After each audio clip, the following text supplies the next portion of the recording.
नमस्कार। आज हम बात करने वाले हैं सबसे प्रबल या सबसे शक्तिशाली शत्रुहंता योग की। जब हम शत्रुहंता योग की बात करते हैं तो हम सबसे पहले अपने छठे भाव की बात करते हैं। अब इसका मतलब क्या है हमारे जीवन में? देखिए, शत्रुहंता योग का मतलब केवल शत्रुओं पर विजय प्राप्त करना नहीं है।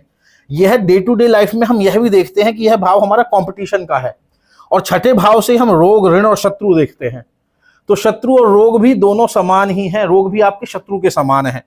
तो लेकिन जब हम शत्रुहंता योग की बात करते हैं तो हम कंपटीशन की बात भी करते हैं कि अगर आप किसी कंपटीशन में अपीयर हो रहे हैं तो क्या आपको वहां उस कंपटीशन से आप निकल जाएंगे? अगर शत्रुहंता योग विद्यमान है तो आप जरूर एज होगी आपकी, राइट।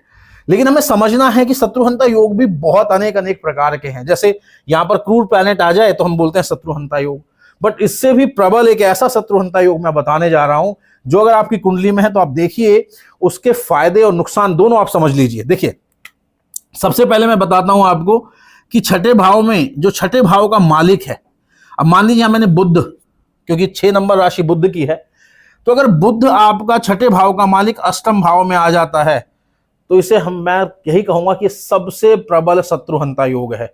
शत्रुहंता योग का मतलब, क्योंकि यहां ये शत्रुओं को रिप्रेजेंट कर रहा है, अगर अष्टम में आ जाता है अष्टम हानि है तो ये शत्रु की तो हानि कर देगा।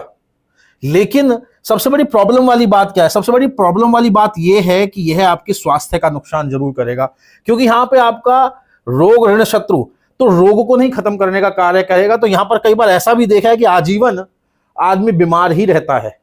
तो अब ऐसा नहीं है कि एक क्षेत्र में अगर ये आपको लाभ दे रहा है तो वहीं दूसरे क्षेत्र में भी लाभ दे, वहां कहीं ना कहीं हानि कर देगा। तो इसे हमें समझना है। वैसे ही अष्टम भाव का मालिक अगर छठे में आ जाता है तो भी एक प्रबल शत्रुहंता योग है, लेकिन छठे का 8वें में जाना ज्यादा प्रबल है। वहीं छठे भाव के मालिक का D9 चार्ट में अगर ये डेबिलिटेड हो जाता है या सेम वहां भी 6 नंबर राशि में जाकर बैठ जाता है तो आप समझ लीजिए कि आपका शत्रुहंता योग और बलवान हो गया। शत्रु पर विजय आप हमेशा प्राप्त करेंगे, लोग आपको कहीं डिफीट नहीं कर पाएंगे, इस तरह का योग का निर्माण हो जाता है। वहीं अगर छठे भाव का मालिक लग्न में आ जाता है तो भी हम शत्रुहंता योग बोलते हैं, पर प्रैक्टिकली मैंने इसको इतना प्रभावशाली या शक्तिशाली नहीं देखा है जितना छठे का 8वें में जाना, 8वें का छठे में आना, या छठे का डेबिलिटेड हो जाना D9 नवांशा चार्ट में। तो अगर आपकी कुंडली में भी है योग है तो बताइएगा, बीमारी जरूर देगा। अब जरूर से मतलब मेरा है कि मैक्सिमम केसेस में ऐसा देखने को मिलता है। तो आप बताइएगा अगर ये कॉम्बिनेशंस आपकी कुंडली में है, और अपना एक्सपीरियंस जरूर शेयर कीजिएगा, कमेंट जरूर कीजिएगा। अगर आपको अच्छा लगा हो वीडियो तो चैनल को सब्सक्राइब कर ले और आगे भी शेयर करें वीडियो, ताकि और लोग भी इसका लाभ उठा सके। नमस्कार।